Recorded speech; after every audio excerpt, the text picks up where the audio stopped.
በጃንሆይ ጊዜ መነን የተሰኘ መጽሔት ላይ ሰርተዋል። ደርግ በሶሻሊዝም የሚመራበትን የማርክሲዝም መጽሐፍ ከሌሎች ጋር ሆነው ተርጉመዋል።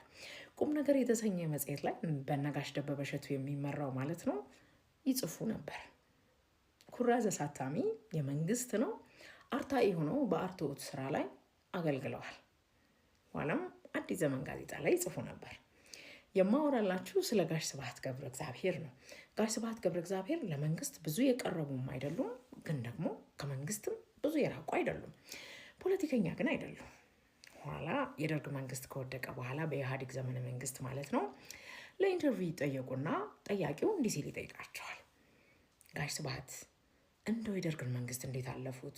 ቢያንስ በሳንሱር ጉዳይ እንኳን አልተጋጫችሁም? አልተጠየቁም? ብለው ጥያቄ ያነሳል።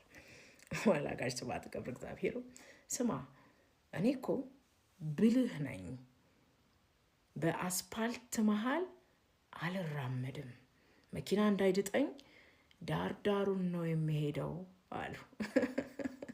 እና እዚህ ኮመንት ላይ የመጣችሁ አንቺ ግን የትናንትና ታሪክ ላይ ተቸክለሽ ቀረሽሳ?